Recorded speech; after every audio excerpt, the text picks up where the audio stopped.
When I worked as a cognitive behavioural therapist, I used an approach that was very effective in helping people overcome social phobia. I'm going to walk you through that approach now. But first, I want to explain the rationale or reasoning behind the approach that I'm using. If you suffer from social phobia, you'll know that the fear that drives your phobia is a fear of being criticised and rejected by others. The socially phobic person believes that they're under scrutiny, under intense scrutiny, and the fear is that they won't measure up to that scrutiny. It follows from that for therapy to work, it needs to be designed in a way that helps the phobic person to become less sensitive to criticism.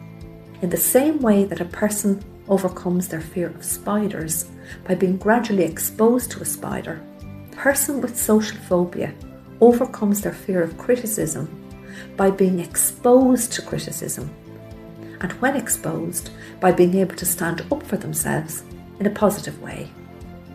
Exposure to criticism is carried out in the safety and security of the therapeutic environment. This video is quite long, but I feel that it needs to be in order to get across to you the different aspects of what's involved in therapy. Anna describes how social phobia affects her. I start off focusing out there on other people and on what's going on around me. Then at some point I start thinking, what if someone directs their attention towards me? What if they ask me a question? This happened to me before, and when everyone looked at me, my face went red. Or sometimes I just go with the flow and say something, and they all look at me. I might start off telling a story, and then I get self-conscious in the middle of it, and I'm not able to remember the sequence of the story. My voice will go shaky, and I won't be able to get to the end of it. And they'll be looking at me, and I'll blush. Mostly I rehearse what I'm going to say before I say it.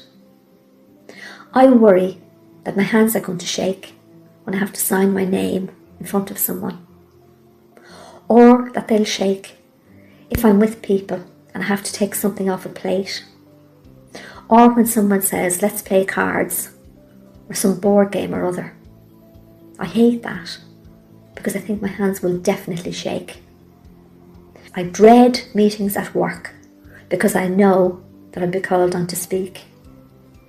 I had to do a presentation for a client and I was so worried about it for weeks. It was a nightmare. Having this problem is devastating. It completely undermines me. I'm at its mercy. I have no control over it. It's torturous. When something happens, it affects me for days afterwards. I get completely low and depressed and hopeless. My life has been blighted by it. I could say volumes on how it has devastated my life. I won't do that because it would upset me too much. I live in isolation. I work mostly in isolation. I do a job that I hate because of it. I'm not going to say any more about it because it's too painful. If you're like Anna and you have social phobia, you'll probably have a similar story, a similarly painful story. If this is the case, then you'll be interested in finding out how therapy can help you and how it works. How therapy works. There are 3 stages to therapy. Stage 1. Anna kept a record of what she believed other people were thinking about her in social situations. This was a way for her to identify the criticisms she believed people were levelling at her.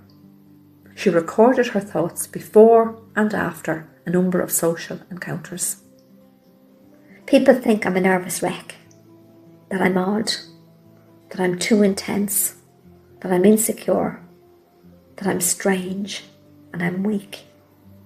Stage 2. Anna and I spent quite a bit of time coming up with different ways for her to stand up for herself in response to each of the criticisms that she'd identified at stage 1. Stage 3, role play. When Anna was happy with what we'd come up with at stage 2, we used role play to give her the opportunity to practice standing up for herself as she was being criticised. To give you an idea of how role play worked, I've included a short section of it here. I played the part of Anna's critic. Your hands are shaking. Yeah, it's true. When I get nervous, sometimes my hands shake. Oh, so you're nervous. You're a nervous wreck. No, I'm not a nervous wreck.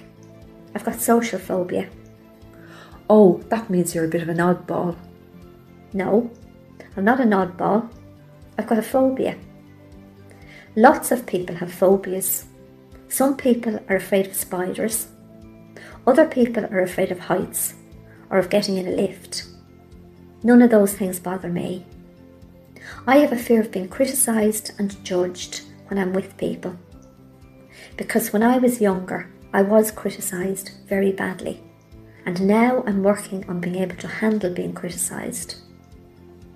When I was younger, I didn't know how to handle it, and it felt awful. So awful that I developed a phobia, a fear about it. Now I'm learning how to stand up for myself when I'm criticised, so it won't bother me so much. Sounds odd to me. If someone is afraid of spiders and they're nervous about it, you wouldn't think they were odd. Or if they were afraid of heights and got nervous, you wouldn't think they were odd. I have a different kind of fear, that's all. It's not odd, it's just different. Yeah, well, you seem very insecure to me. The truth is, I'm an imperfect, flawed and vulnerable human being. And the thing is, I don't know anyone who isn't. I don't know any perfect people, or people who have no flaws and no vulnerabilities or fears. Do you? No, I guess not. I was trying to be perfect so I wouldn't get criticised. But for me, accepting that I'm flawed and vulnerable has made me more acceptable to myself. And when I'm acceptable to myself, I believe I'm more acceptable to other people. So I don't see the need for them to criticise me. So we spent a lot of time in role play, with me as her critic, repeating over and over again all of the negative things that Anna believed people were thinking about her. As each criticism was made and repeated, Anna's ability to stand up for herself got stronger.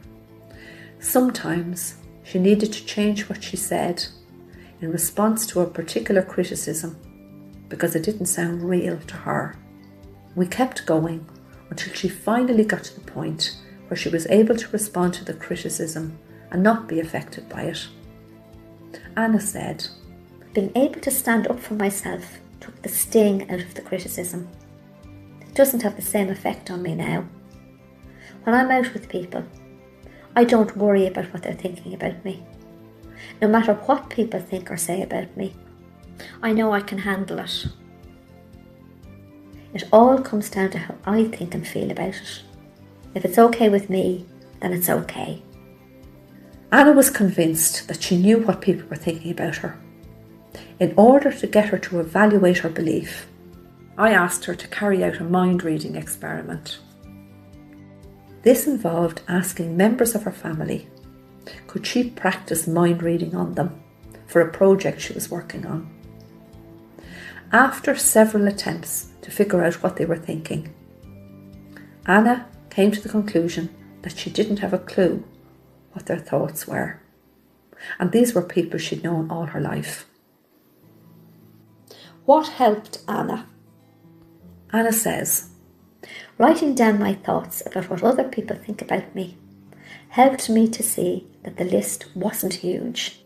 There was a beginning, a middle and an end to what I believed others were thinking about me.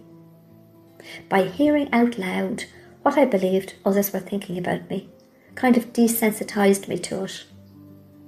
The more I heard the criticisms, the more I thought, well, it's not that bad really, is it? If someone thinks you're odd or whatever. It's not like they're thinking you're a mass murderer or or something awful like that. The mind reading experiment really helped me too.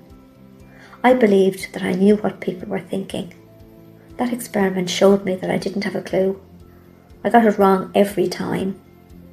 Acknowledging to myself that I'm an imperfect, flawed, and vulnerable human being made a big difference.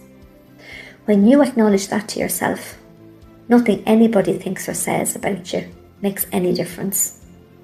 But it was definitely being able to stand up for myself that helped me the most. That was the key. It's like someone who's afraid that they're going to get beaten up every time they go out. They're scared all the time.